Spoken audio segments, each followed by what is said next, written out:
Des étudiants de l'université de Symphonia ont pris part à une conférence ce week-end en toile de fond, la société civile africaine et guinéenne face aux enjeux de la gouvernance, de la prévention des conflits et de la sécurité humaine.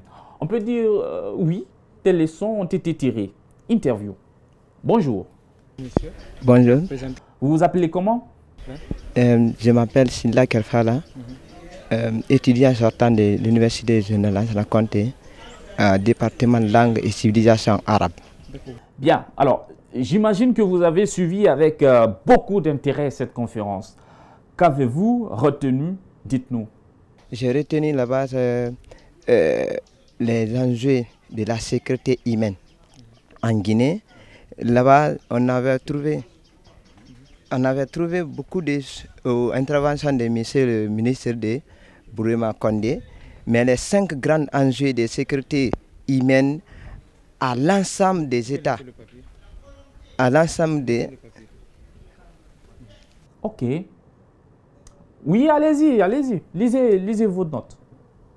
À l'ensemble des études sont mises en énergie la paix de la sécurité et aux frontières, et la criminalité et le trafic illicite, drogue, armes et êtres humains. Ressources naturelles, tout ça là-bas, il y a des problèmes de sécurité, mais à la fin, le respect des droits de l'homme et de la situation humanitaire et la réforme de la secteur de la sécurité et les conflits liés à l'exploitation des ressources naturelles. Et la sécurité humaine est un concept qui transcende de la dimension des militaires de la sécurité. C'est ça que nous avons pris des notes à travers des interventions de M. le ministre de la Sécurité. Kerfala, sans déconner, je n'ai rien compris. Hein? Vous avez pris des notes. Est-ce qu'on peut voir à quoi elles ressemblent, vos notes? Non, c'est dangereux. Non, il n'y a rien de grave, Kerfala. Pourquoi c'est dangereux, à votre avis? Non, parce que je ne connais pas si c'est des problèmes contre moi et contre vous-même. Ok. Mais vous dormiez pendant la conférence, non? Oui, j'ai en train de dormir un peu. Bien, juste un peu. C'est ce qui est d'ailleurs grave, Kerfala. Ça ne dit rien. Vous dormiez? Non, je n'ai pas dormi comme vous pensez. Vous dormez comme ça. J'ai les images, hein? Vous dormiez, Kerfala? Non, je n'ai pas dormi. Ok, regardons ensemble.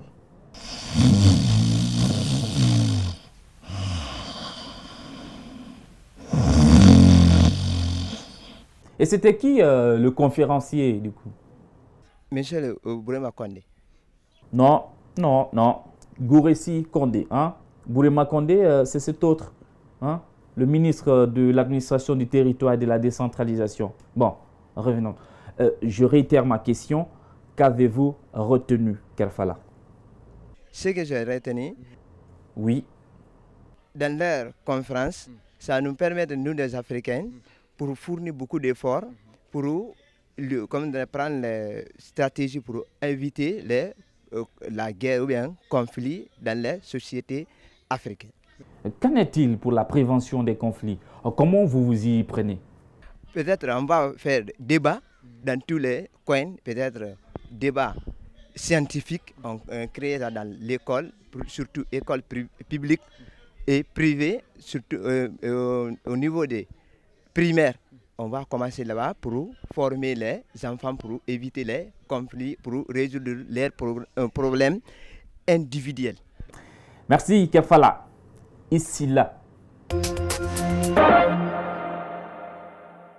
Dadju du groupe Shinsekai est à Conakry pour un concert. Nous étions d'ailleurs à la conférence de presse bien avant le spectacle. L'artiste sort bientôt son album intitulé Gentleman 2.0. Ah d'ailleurs, c'est quoi un Gentleman 2.0? Le 2.0 en fait ça signifie quoi? Tout le monde sait ce que c'est un gentleman de base. Le 2.0 c'est vraiment pour marquer l'évolution, la nouvelle génération de gentlemen. Ça veut dire que les Kifnobit que vous voyez là, par exemple, Modjavé, tu vois comment il est coiffé, comment il est coiffé, lunettes, tout ça, machin. Mais c'est un gentleman 2.0. On n'est pas dans les codes, on n'est pas tout le temps en costard cravate, tu vois. On n'est pas tout le temps en costard cravate, on n'est pas très poli non plus, tu vois. Modjavé, il n'est pas du tout poli, lui, c'est quelqu'un. Ça, c'est le côté 1.0. Tu vois, par exemple, Tidiane, c'est un gentleman. Classique. Tu vois, tous ceux de droite à part Gianni. Tous ceux qui sont là, ils sont habillés en veste. C'est les gentlemen classiques. Les 2.0, nous, cette génération, on est très pudique, tu vois. On n'est pas du genre à toujours dire « je t'aime », ça va mon bébé, tout ça. On n'est pas trop du genre à dire ça. Mais on montre par les actes, par les faits, qu'on est présent, qu'on ferait tout pour la famille, tu vois, parce que ça bouge pas, ça change pas. J'ai une famille, je ferai n'importe quoi pour eux. Pareil pour Kifnobit, et c'est ça être un gentleman 2.0, plus par les faits que par la parole. Ok, mais t'as oublié. Oh, ah.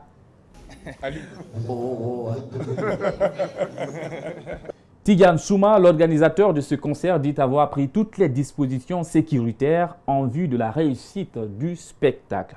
Nous allons l'écouter. Cette fois-ci, j'ai payé des projecteurs. J'ai installé sur toutes les entrées de la corniche. Et j'ai créé une équipe de malades, moi à la tête. Une équipe de malades, vous à la tête? Ok, ensuite? Et j'ai fait un courrier adressé au ministre de la Défense, adressé au ministre de la Sécurité, adressé au gouvernement, que quiconque se disant parce que tu es agent, tu es militaire, tu es quoi, tu es habillé, tu n'as pas le droit, je paye le palais. Je paye tout le bas, c'est un droit privé. Quiconque vient demain samedi, vous serez dessus de moi. Bien. Quelques jours plus tôt, le ministre de la Culture, des Sports et du Patrimoine historique, Sanusi Bantamasso, lançait à Mamou les Jeux régionaux du Fouta.